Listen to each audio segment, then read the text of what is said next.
Can you name 12,000 songs? No. I think that by the time you analyze that many songs, you're looking at songs that do not represent the state of music in popular culture. They're not the zeitgeist. And as you mentioned with laptops and the democratization of not just music production, but music distribution, it's not even a laptop story. That happened back in 1977 when the New York blackout meant that you could kind of just like go into a store and take a stereo, and now you're a DJ, and suddenly remixing, being an MC is something that way more people can do. Wait, I don't know this story. What happened in 1977? There was a giant blackout in New York City. The power goes out. How long for? It was just one day. No power. And that means that it's dark. People can't see what you're doing. Suddenly, all those instruments, all that stereo equipment that's in that store, it's a little easier. So was there mass looting on that day? Really? Yeah. But so the sort of oral history goes, the next day, there were musicians everywhere. Wow. And that happened again with digital technologies, allowing people to open up GarageBand and throw in a drum loop. And then, there's a microphone built into my laptop. I'm doing all of this suddenly. And then I can upload it to YouTube. I can upload it to, I don't know, back then you'd be putting it up on ifilm.com or so, you could share your music. And when a study looks at a lot of songs, they're going to be dipping into songs made by all kinds of people, songs that were not made for mass consumption even. Well, that does feel like the biggest difference from the 1970s to now is that the gatekeepers of music have changed, right? It used to be that you had to have a record deal, you had to like persuade people that you were sellable, and now literally anyone can make stuff and put it online and find a route to an audience. Yeah. So to make an analogy, I'd say it's kind of like, okay, we used to just taste food at this great restaurant. Then we started sampling food from the great restaurant and all the restaurants nearby and even like the dump and all the trash cans. And we found that on average, food doesn't taste as good anymore. It's like, well, yeah, because like most of what you're eating is the garbage, or it's the songs that were just made for someone for their 10 friends. Like, but in 1970, you couldn't pick up a whole bunch of songs from every SoundCloud artist in their bedroom because that didn't exist.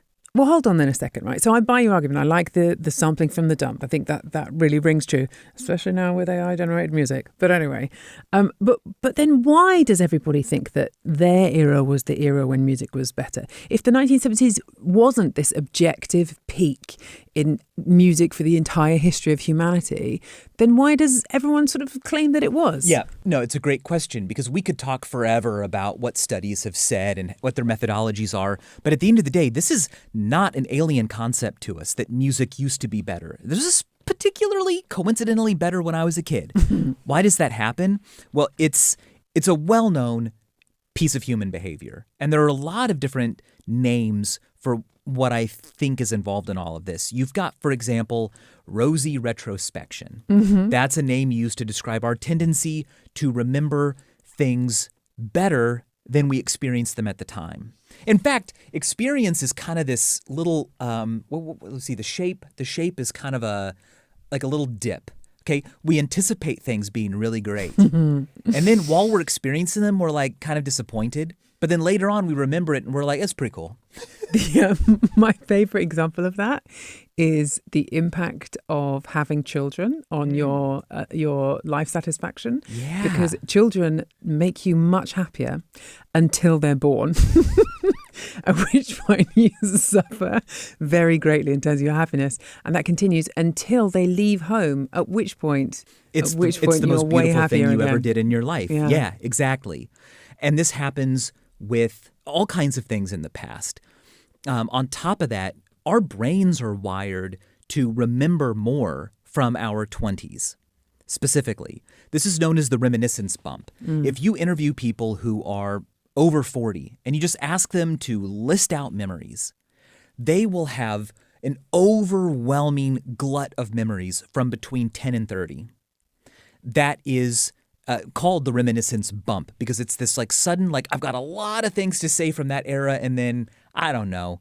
Now I don't have much. Now I don't know if that's totally genetically wired into our brains, or if it's sort of a thing that our societies impose on us. Like, well, I also wonder whether it's something that's like physically going on with your brain, right? You have the plasticity of your brain, which I mean, never goes away, but it decreases with age. I mean, when you're experiencing things and remember them, you are like quite literally rewiring your brain. Yeah, exactly. You are. And we know that the biology of a brain is still changing up until like 25. I mean, it's always changing. Sure. But it doesn't really reach maturity almost.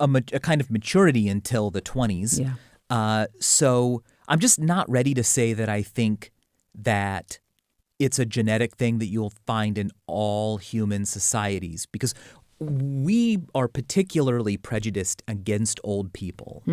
Which isn't true around the world. Which isn't true around the world. But I think it's also possible that just once people reach 40, they just think, I'm not supposed to live a life that creates all these memories and stories to tell, because that's what you do when you're young. We need to be careful about exactly what conclusion we draw there.